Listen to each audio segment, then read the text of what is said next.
Dans cette vidéo, nous allons parler des circuits RL, c'est-à-dire des circuits avec une résistance et une bobine mise en série. En l'occurrence, nous allons étudier le courant qu'il y a dans ces circuits, ainsi que la tension qu'il y a aux bornes d'une bobine. Cette vidéo est le prolongement de la vidéo précédente sur les circuits RC, et vous verrez que les principes de calcul sont assez similaires. Si ce genre de contenu vous plaît, n'hésitez pas à vous abonner, à mettre un pouce en l'air et à activer la cloche. Partagez cette vidéo à vos amis s'ils ont besoin d'aide sur ce sujet. Maintenant, comme d'habitude, faites chauffer vos stylos et c'est parti. Comme toujours, on commence par faire un schéma en mettant en série une résistance, une bobine et un générateur de tension E. On note nos tensions E, UL et UR avec notre résistance R et l'inductance de notre bobine L. On définit une orientation de maille et on peut écrire notre loi des mailles, ce qui nous fait du UR plus UL moins E égale à 0. Ici, d'après notre loi d'Ohm en convention récepteur, UR est égal à R fois I et UL est égal à L dI sur dt. On a choisi une convention récepteur pour nos deux composants.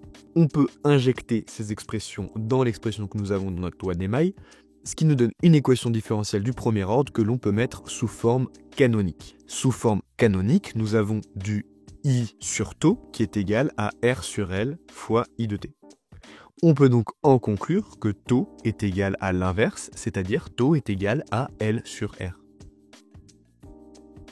Maintenant que nous avons notre constante de temps τ, on peut commencer par exprimer notre équation différentielle sans second membre.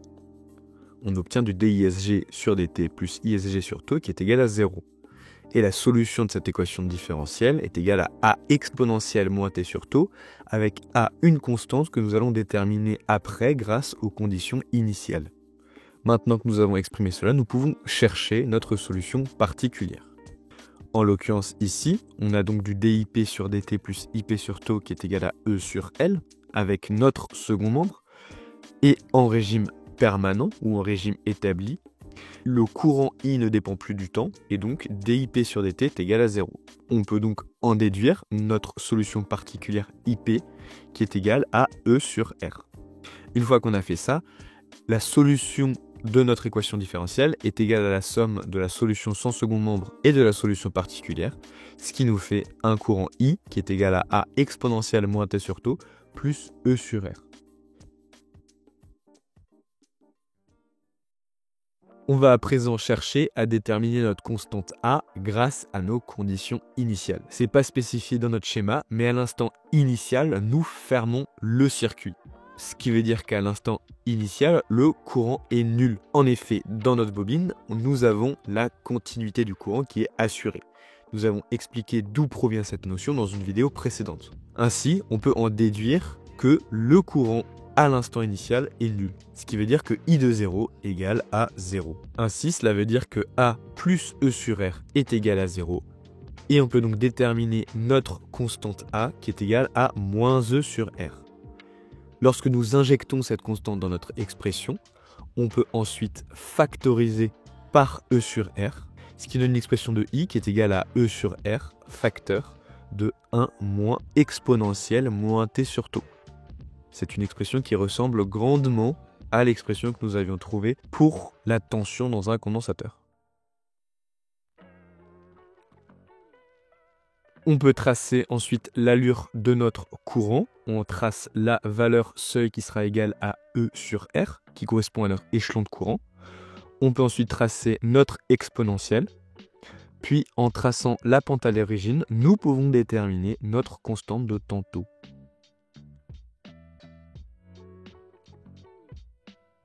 Une fois qu'on a fait ça, on peut déterminer la tension qu'il y a aux bornes de notre bobine. Pour ce faire, on a simplement à rappeler notre expression de la tension qui est égale à L dI sur dt. On va donc simplement dériver notre courant ici. Lorsque nous dérivons notre courant, nous avons des termes constants qui vont s'annuler et la dérivée de ce courant nous donnera donc du 1 sur τ, facteur de E sur R exponentielle à moins t sur τ.